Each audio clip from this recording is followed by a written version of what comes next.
मैं चाहता हूं कि तुम अब इस राज्य का उत्तराधिकार स्वीकार करो। युवराज पद पर आसीन हो, तुम्हारा राज्याभिषेक अब हो जाना चाहिए। मंथरा के मन में, उसके तन बदन में आग लग गई। बड़ी कुटिल स्वभाव की थी वो। उसको ये समाचार बिल्कुल भी अच्छा नहीं लगा। उसने तरह तरह से कैकेयी को भड़काना आरंभ करा कि तुम समझ नहीं रही हो, कितना बुरा हुआ है तुम्हारा। जीवन पर्यंत अब भरत को राम का दास बन के रहना पड़ेगा, तुमको कौशल्या का दास बन के रहना पड़ेगा। वैदिक यात्रा में आप सबका बहुत बहुत अभिनंदन, बहुत बहुत स्वागत है। राम राम। अब ये वो पड़ाव है जहां पर राम को वो सारे कार्य संपन्न करने हैं जिसकी वजह से विष्णु ने राम के रूप में अवतार लिया था। उस कार्य को संपादित करने के लिए जो भूमिका पड़नी है वो अब हमको अयोध्या कांड में दिखाई देगी। चारों भाइयों का विवाह हो चुका है, मिथिला से ये सब अयोध्या वापस आ चुके हैं। चारों तरफ हर्षोल्लास का एक वातावरण था, सब कुछ बहुत अच्छा चल रहा था। कुछ समय बीतने के पश्चात महाराजा दशरथ को एक दिन ये बड़ा अच्छा विचार आया। वो वृद्ध हो चुके हैं, उनको अब इस राज्य की बागडोर राम के हाथ में सौंप देनी चाहिए। सिर्फ इसलिए नहीं कि राम उनके ज्येष्ठ पुत्र थे, बल्कि इसलिए भी कि राम बहुत योग्य थे इस पद के लिए। प्रजा उनको प्राणों से अधिक प्यार करती थी, प्रेम करती थी। वो प्रजा का विशेष ख्याल रखते थे। हर गुण था उनके अंदर जो एक सक्षम राजा के अंदर होना चाहिए। ये सब सोच करके दशरथ ने मन में विचार किया कि अब राम का राज्याभिषेक कर देना चाहिए। अपने इस विचार को उन्होंने वशिष्ठ मुनि, वामदेव जी, जो भी उनके गुरुवर थे, पुरोहित थे, उन सबसे कह सुनाया। सारे गुरुजन जो थे, वशिष्ठ मुनि इत्यादि, दशरथ का ये प्रस्ताव सुनकर के बहुत हर्षित हुए। उनको ये बहुत अच्छा लगा। सबने एक मत होकर के इस सुझाव का समर्थन किया, अपना आशीर्वाद इस बात को दिया। उन्होंने भी कहा कि हाँ, राम का राज्याभिषेक जल्द से जल्द हो जाना चाहिए। अब दशरथ को बहुत उत्सुकता हो गई कि जल्द से जल्द राम का राज्याभिषेक कर देना चाहिए। ये सब करने के बाद शायद उनके मन में आया हो कि राम को भी अब इस बात की या तो सूचना दे दें या उनसे भी तो उनकी सलाह ले लें, उनसे भी तो उनकी राय मांग लें। राम पितृभक्त थे और ये बात दशरथ को पता थी। दशरथ जानते थे कि राम उनकी किसी बात को कभी टाल नहीं सकते, लेकिन मर्यादा का पालन करना आवश्यक था। उन्होंने राम से इसकी स्वीकृति लेना उचित समझा। अपने मंत्री सुमंत्र को उन्होंने बुलवाया और कहा कि राम के महल में जाएं और राम को बुला करके लेकर के आएं। सुमंत्र ने अपने राजा की आज्ञा का पालन करा, राम के महल में गए। राम को महाराज का आदेश कह सुनाया। राम उसी समय, बिना समय गवाए, पिता की आज्ञा मानते हुए तुरंत सुमंत्र जी के साथ महाराज दशरथ के महल की तरफ पधारे। अपने पिता को प्रणाम करा। दशरथ ने राम को गले से लगाया, उनको बैठने के लिए आसन दिया और उनसे अपनी बात कहना आरंभ करा। मैं अब वृद्ध हो चला हूं। इस राज्य का काम मुझसे अब उस तरह से नहीं संभाला जा पा रहा है जैसा कि पहले कर पाता था मैं। अब मैं सोच रहा हूं कि मुझे इस कार्य से, इस जिम्मेदारी से मुक्ति मिले। इसी क्रम में मैं चाहता हूं कि तुम अब इस राज्य का उत्तराधिकार स्वीकार करो। युवराज पद पर आसीन हो, तुम्हारा राज्याभिषेक अब हो जाना चाहिए। एक ज्योतिषी से भी उन्होंने कुछ समय पूर्व सलाह ली थी, तो उस ज्योतिषी ने कहा था कि उनकी कुंडली में ग्रहों की, कुछ नक्षत्रों की कुछ ऐसी स्थिति बन रही है जो बड़ी मंगलकारी नहीं है। यहां तक हो सकता है, संभव है कि महाराज की मृत्यु भी हो सकती है। इन सब बातों को देख करके, इन सब बातों को जान करके उचित यही होगा कि अयोध्या के सिंहासन पर राम को युवराज का पद सौंप दिया जाए, उनका राज्याभिषेक कर दिया जाए। ये सारी बातें दशरथ ने राम से कही। ऐसा यहाँ पे नहीं समझना चाहिए कि दशरथ इस बात को लेकर के व्याकुल हो गए थे या भयभीत हो गए थे। कि उनके ज्योतिषी ने उनसे कहा था कि शायद उनकी मृत्यु हो सकती है। क्षत्रिय थे वो, शूरवीर थे, पराक्रमी थे, उनको इस बात का कोई भय नहीं हुआ था, बल्कि इस बात को स्वीकारते हुए, शरीर की नश्वरता को स्वीकारते हुए उन्होंने निश्चय करा कि अब आगे का जो भी कार्य करना है, अपनी जिम्मेदारियां उनको सौंप देनी चाहिए। राम ने पिता की बातें बड़े ध्यानपूर्वक सुनी, हाथ जोड़ करके उनसे निवेदन करा कि पिताजी आप बिल्कुल निश्चिंत रहें, आपकी आज्ञा ऐसा कभी हुआ नहीं है कि मैंने ना मानी हो, तो ये भी आप जो कह रहे हैं सहर्ष स्वीकार करता हूं मैं, लेकिन अपने मन से इस तरह की बातें बिल्कुल निकाल दीजिए कि किसी प्रकार का आपका कोई अमंगल होने वाला है, हो ही नहीं सकता, मैं हूं ना।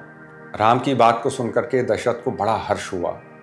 जानते तो पहले से थे वो कि राम उनकी बात को कभी भी, उनके प्रस्ताव को कभी भी अस्वीकार नहीं कर सकते हैं, लेकिन अब जब राम ने अपनी स्वीकृति प्रत्यक्ष रूप से प्रदान कर दी तो अब दशरथ के हर्ष की कोई सीमा ही ना रही। तैयारियां शुरू करने का आदेश तो वो पहले दे ही चुके थे, अब उन्होंने औपचारिक रूप से समस्त मंत्रिमंडल को बुला करके इस बात की घोषणा कर दी और तैयारियों को विधिवत रूप प्रदान किया। इस क्रम में महाराजा दशरथ से कुछ बातें जाने अनजाने में छूट गईं, वो रह गईं। इनको ये कहना कि वो महाराजा दशरथ की गलतियां थीं, ऐसा उचित नहीं होगा। उत्साह में शायद ऐसा कुछ हुआ हो। वो बातें जहां पर महाराजा दशरथ से चूक हुई वो थी, भरत और शत्रुघ्न जो उस समय अयोध्या में नहीं थे, अपने ननिहाल में थे, भरत के ननिहाल में थे, उनको समाचार पहुंचाना या उनको बुलवाना, ये एक बात महाराजा दशरथ के दिमाग से निकल गई। भरत के नाना यानी कैकेयी के पिता, उन तक भी संदेश नहीं पहुंचा। महाराजा जनक को भी ये सूचना नहीं पहुंची। महाराजा दशरथ ने अपने पुरोहित को, ज्योतिषी को, सबको बुलवाया और उनसे इस संदर्भ में बातचीत करी तो उनको ये बताया गया कि उस समय, जिस समय ये बातचीत हो रही थी, चंद्रमा जो है पुनर्वसु में था, जिस नक्षत्र में चंद्रमा था उसका नाम था पुनर्वसु, और अगले ही दिन पुष्य नक्षत्र में चंद्रमा स्थित होने वाला था।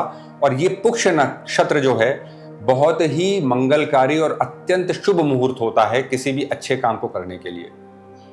महाराजा दशरथ अब इसमें विलंब नहीं करना चाहते थे।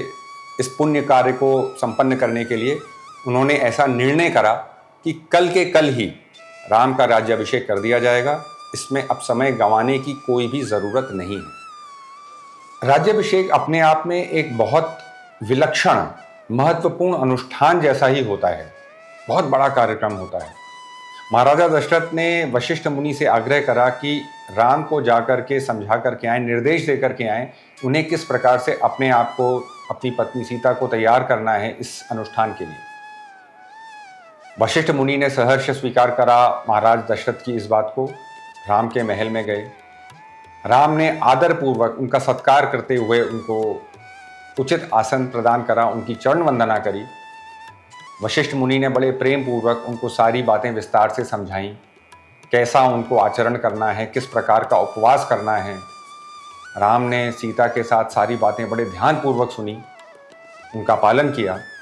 कोई भी महत्वपूर्ण पद जब आपको मिलता है तो उसके साथ, उस पद के साथ बहुत बड़ी जिम्मेदारी भी मिलती है। उस जिम्मेदारी को सही तरह से निभाने के लिए एक बड़े ही उच्च कोटि का संयम अपने व्यवहार में लाना होता है, हर प्रकार का धैर्य लाना होता है, हर प्रकार के नियमों का पालन करना होता है। सारी तैयारियां जोर शोर से होने लगी। समस्त नगरवासियों को जब ये समाचार मिला तो वो सब, एक हर्षोल्लास का वातावरण चारों तरफ फैल गया। प्रजावासियों को तो ऐसा लग रहा था कि ये राज्याभिषेक राम का नहीं हो रहा है, बल्कि उनके ही परिवार के किसी सदस्य का हो रहा है। इतना अपनत्व, इतना अपनापन था इन सबको राम से और राम को उन सब से। घर घर मंगल होने लगे, घर घर त्योहार जैसा माहौल बन गया। महाराजा दशरथ ने ये सब तैयारियां आरंभ कराने के बाद मन में विचार किया कि अब ये शुभ समाचार उनको अपने परिवार के बाकी सदस्यों को, अपनी पत्नियों को, रानियों को भी देना चाहिए। कैकेयी महाराज दशरथ की सबसे प्रिय रानी थी। सबसे पहले उन्होंने ऐसा विचार किया कि कैकेयी को सर्वप्रथम ये समाचार देना चाहिए। वो हर्ष में भरे हुए, खुशी से भरे हुए कैकेयी के महल की तरफ गए। इधर कैकेयी के महल में एक विचित्र, एक अलग ही घटना हो रही थी। कैकेयी की एक दासी थी जो उसके मायके से उसके साथ आई थी विवाह के समय से ही, और तब से वो कैकेयी के साथ ही थी। इस दासी का नाम था मंथरा। मंथरा ने महल की छत से देखा कि नगरवासी किसी बात को लेकर के बड़े उत्साहित हैं और घर घर मंगल हो रहा है, घर घर एक त्योहार मनाया जा रहा है। उसको जिज्ञासा हुई कि जानने का प्रयास किया उसने कि ऐसा क्यों हो रहा है। उस समय कोई त्योहार का तो मौका था नहीं।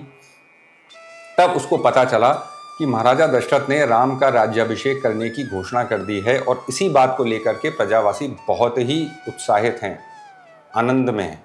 मंथरा के मन में, उसके तन बदन में आग लग गई। बड़ी कुटिल स्वभाव की थी। उसको ये समाचार बिल्कुल भी अच्छा नहीं लगा।